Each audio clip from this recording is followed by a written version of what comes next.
4. മാരിയപ്പൻ കാണിയച്ചൻ്റെ സ്വർഗം. എൻ്റെ സാമൂഹ്യ പ്രവർത്തന ചരിത്രത്തിലെ ഏറ്റവും ശ്രദ്ധേയമായതും എനിക്കൊത്തിരി കാര്യങ്ങൾ പഠിക്കാൻ കഴിഞ്ഞതും ഇടുക്കി ജില്ലയിലെ മുതുവാന്മാരോടൊപ്പം കഴിഞ്ഞ 6 വർഷങ്ങളാണ്. 1991 ഈ പ്രൊജക്റ്റിൻ്റെ പ്രവർത്തനവുമായി ബന്ധപ്പെട്ട് മൂന്നാറിൽ എത്തുമ്പോൾ മുതുവാന്മാരുമായി ചേർന്ന് പദ്ധതികൾ ആസൂത്രണം ചെയ്യുമ്പോൾ അതിന് ആദ്യമൊക്കെ നല്ല തടസ്സങ്ങളുണ്ടായിരുന്നു.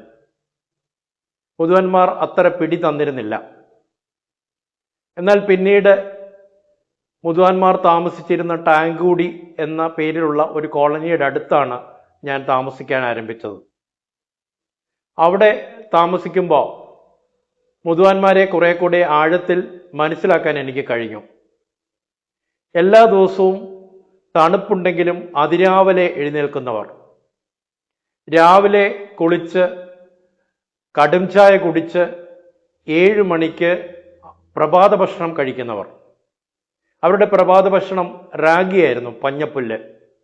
അത് കുറുക്കി കട്ടിയാക്കി ചെറിയ പച്ചക്കറി കറി വെച്ചതും ചേർത്ത് കഴിക്കുന്ന രീതിയായിരുന്നു അവരുടേത്. ദിവസം 2 നേരമാണ് ഭക്ഷണം, രാവിലെ 7-നും വൈകിട്ട് 7-നും. പകൽ സമയത്ത് ചായവെള്ളം മാത്രമാണ് കുടിക്കുക. ഉച്ചയ്ക്ക് പ്രത്യേകിച്ച് ഭക്ഷണമില്ല. രാത്രിയിൽ വളരെ നേരത്തെ കിടന്നുറങ്ങും. ഉറങ്ങുന്നത് 5 വയസ്സിന് താഴെയുള്ള കുട്ടികൾ മാത്രമേ ഒരു വീട്ടിലുണ്ടാവൂ. 5 വയസ്സിന് മുകളിലുള്ളവർ കിടക്കുന്നത് സത്രത്തിലാണ്. ഒരുമിച്ചാണ് അവർ കിടക്കുന്നത്. നല്ല അധ്വാനികളാണ്. മിക്കവാറും പേർക്ക് കൃഷിസ്ഥലങ്ങളുണ്ട്. വളരെ വലിയ ഉയർന്ന മൂല്യബോധം മുതുവാന്മാരിൽ ഉള്ളതായിട്ടാണ് ഞാൻ മനസ്സിലാക്കിയിട്ടുള്ളത്. എല്ലാ ദിവസവും കുറെ കന്നുകാലികളെയും കൊണ്ട് മലയുടെ മുകളിലേക്ക് പോകുന്ന ഒരു വൃദ്ധനെ ഞാൻ ആദ്യകാലത്ത് ശ്രദ്ധിച്ചിരുന്നു. രാവിലെ അദ്ദേഹം 100-ലേറെ കന്നുകാലികളുമായി പശുക്കളുമായി മലയുടെ മുകളിലേക്ക് പോകും.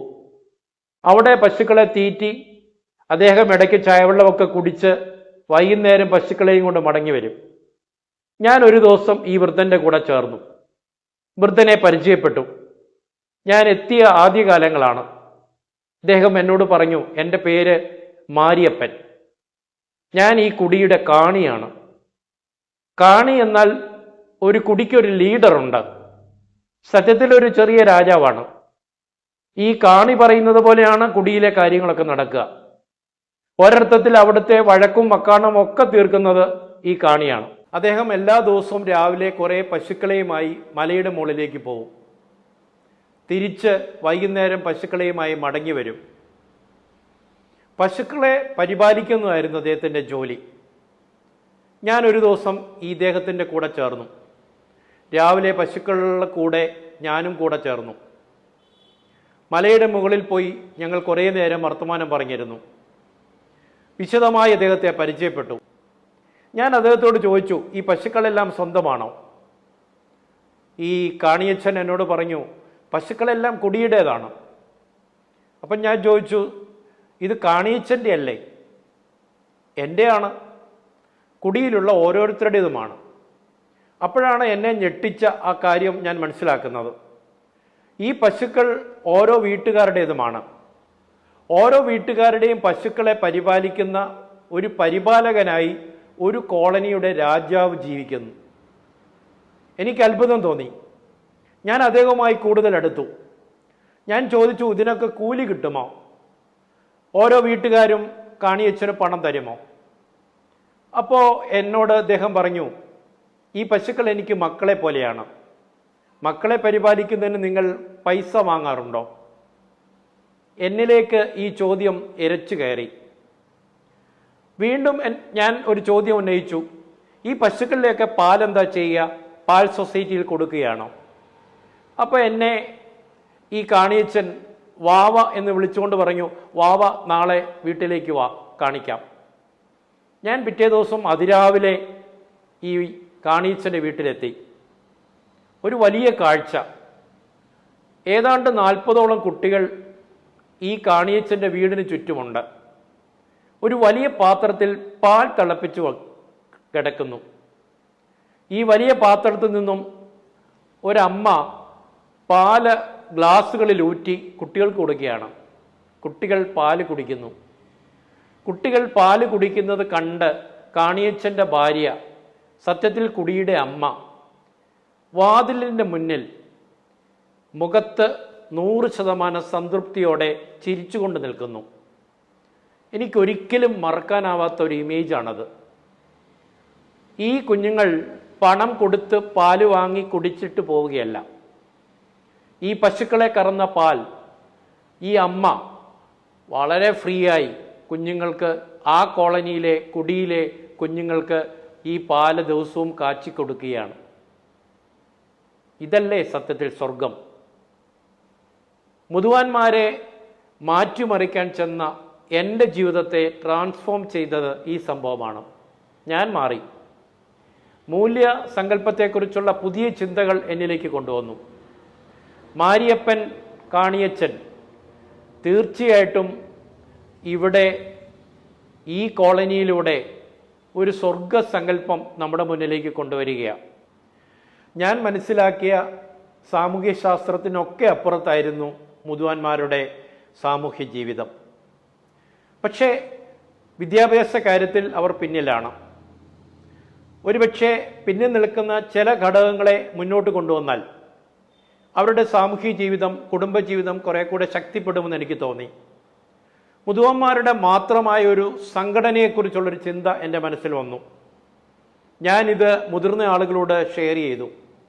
നമുക്കൊരു സമുദായ സംഘടന വേണം. പക്ഷേ ആരും വലിയ താല്പര്യം കാണിച്ചില്ല. മുതുവാന്മാരുടെ മൂല്യസങ്കല്പങ്ങൾ, അവരുടെ ഫോക്ക്ലോർ, അവരുടെ ഭാഷ, ഇത് ഒരു മോശമാണെന്നുള്ള ചിന്ത കുടിയേറ്റക്കാരായിട്ടുള്ള ആളുകൾ, ഭരണ സംവിധാനത്തിലുള്ളവർ ഒക്കെ ഇവരിലേക്ക് അടിച്ച് കൊടുക്കുന്നുണ്ടായിരുന്നു. അതുകൊണ്ട് തന്നെ ഞാൻ ഇവരുമായി സംസാരിച്ച് മുന്നോട്ട് വെച്ചത് മുതുവാന്മാരുടെ ഭാഷയും സംസ്കാരവും നിലനിർത്തിക്കൊണ്ടുള്ള, അതിനെ അടിസ്ഥാനപ്പെടുത്തിക്കൊണ്ടുള്ള ഒരു വികസന സങ്കല്പം ഉണ്ടാവണം.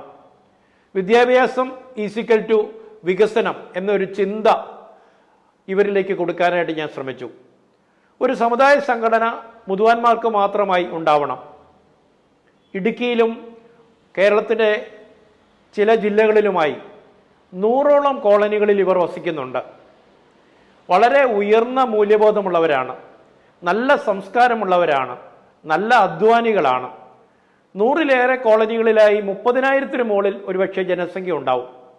ഇടമലക്കുടിയൊക്കെ മുതുവാന്മാർക്ക് വേണ്ടിയുള്ളതാണെന്ന് അറിയാമല്ലോ. ഈ പ്രദേശങ്ങളിലെ മുതുവാന്മാരെയൊക്കെ സംഘടിപ്പിച്ചൊരു സംഘടനയെക്കുറിച്ചാണ് ഞാനൊരു ചിന്ത ഇവരുമായി പങ്കുവച്ചത്. ഇവർ താല്പര്യം കാണിച്ചില്ലെങ്കിലും ഞാൻ പല കോളനികളും സന്ദർശിച്ച് മുതിർന്നവരോട് സംഘടനയെക്കുറിച്ച് സംസാരിച്ചു. അവസാനം കുറച്ച് യുവജനങ്ങൾ എന്നോടൊപ്പം ചേർന്നു. എൻ്റെ ഒപ്പമുണ്ടായിരുന്ന പ്രൊജക്റ്റിൻ്റെ ടീം, പ്രത്യേകിച്ച് അവിരാജ് ചാക്കോ, ഞങ്ങൾ പല കോളനികളിലും സന്ദർശിച്ചു. യുവജനങ്ങളുടെ കൂടെ അവരും ഞങ്ങളുടെ കൂടെ ചേർന്നു. അങ്ങനെ അവസാനം മൂന്നാറിൽ ഒരു ചെറിയ കൂടിയാലോചന നടന്നു. ഒരു സമുദായ സംഘടനയ്ക്ക് രൂപം കൊടുത്തു, മുതുവ സമുദായ സംഘം. 1994 മുതുവ സംഗമം എന്ന പേരിൽ മുതുവാന്മാരുടെ ഒരു സംഗമ പരിപാടി ചിന്നക്കനാലിൽ നടന്നു. 54 കുടികളിൽ, കോളനികളിൽ നിന്നുള്ളവർ ഈ സംഗമത്തിൽ പങ്കെടുത്തു. ഒരു വലിയ വിജയമായിരുന്നു. അന്നത്തെ കാലത്ത് ചെറിയ തോതിൽ മാധ്യമങ്ങൾ ഇത് റിപ്പോർട്ട് ചെയ്തു. വരുന്ന വർഷം പങ്കെടുക്കുന്ന ആളുകളുടെ എണ്ണം കൂടി. മുതുവ സംഗമത്തിൽ ഏതാണ്ട് 90ഓളം കുടികളിൽ നിന്നുള്ളവർ പങ്കെടുത്തു. അങ്ങനെ ഈ മുതുവ സമുദായ സംഘടനയുടെ ശാക്തീകരണം, ഒരു സംഘടനയിലൂടെ മുന്നോട്ട് പോകുന്നതിന് പങ്കാളിയായി തീരാൻ എനിക്കും കഴിഞ്ഞു. പിന്നീട് ഞാൻ അവിടെ നിന്നും ട്രാൻസ്ഫറായി മറ്റു സ്ഥലങ്ങളിലേക്ക് പോകുന്ന സമയത്ത് സംഘടനാ പ്രവർത്തനം കുറച്ചുകൂടെ കാര്യക്ഷമമായി പോയി എങ്കിലും പിന്നീട് അത് നിന്നുപോയി. 2022 ലിവിങ് ലീഫ് വീണ്ടും ഈ പ്രവർത്തനം തുടങ്ങി വെച്ചു, വീണ്ടും പുനരാരംഭിച്ചു. 20 വർഷത്തെ ഫൈനൊക്കെ അടച്ച് സംഘടന പുതുക്കുന്നതിനിടയായി. ഇപ്പോൾ സംഘടനയ്ക്ക് നല്ലൊരു നേതൃത്വം വന്നിട്ടുണ്ട്. വിദ്യാഭ്യാസമുള്ള കുറേ പേർ ഈ പ്രവർത്തനങ്ങളിലൂടെ മുന്നോട്ട് വന്നിട്ടുണ്ട്. പണ്ട് സംഘടന വേണ്ട എന്ന് ആവശ്യപ്പെട്ടവർ ഇന്ന് സംഘടന വേണം, ഞങ്ങൾക്ക് വളരണം, വികസിക്കണം, ഞങ്ങളുടെ കുഞ്ഞുങ്ങൾക്ക് വിദ്യാഭ്യാസം കിട്ടണം എന്ന ഒരു തലത്തിലേക്ക് മുതുവ സമുദായത്തിന് മാറ്റമുണ്ടായിട്ടുണ്ട്. ഗംഗോത്രി എന്ന പേരിൽ ലിവിംഗ് ലീഫ് ഇപ്പോൾ നടത്തുന്ന ഈ പ്രവർത്തനം ഈ ശാക്തീകരണ പ്രക്രിയയിൽ പങ്കാളിയാവുകയാണ്. നല്ല വിദ്യാഭ്യാസം കുഞ്ഞുങ്ങൾക്ക് കിട്ടണം, ഉയർന്ന വിദ്യാഭ്യാസത്തിലേക്ക് കുഞ്ഞുങ്ങൾ മാറണം, ജോലികളിലേക്ക് അവർ വരണം, കൃഷിയുമായി ബന്ധപ്പെട്ട സ്റ്റാർട്ടപ്പുകൾ ഉണ്ടാവണം, ഇവരുടെ ഭാഷയും സംസ്കാരവും കുറെ കൂടെ ആഴത്തിൽ പഠിക്കാനുള്ള സംവിധാനം ഉണ്ടാവണം, ഒരു പുസ്തകം മുതുവ സമുദായവുമായി ബന്ധപ്പെട്ട ആധികാരികമായി രൂപപ്പെടണം.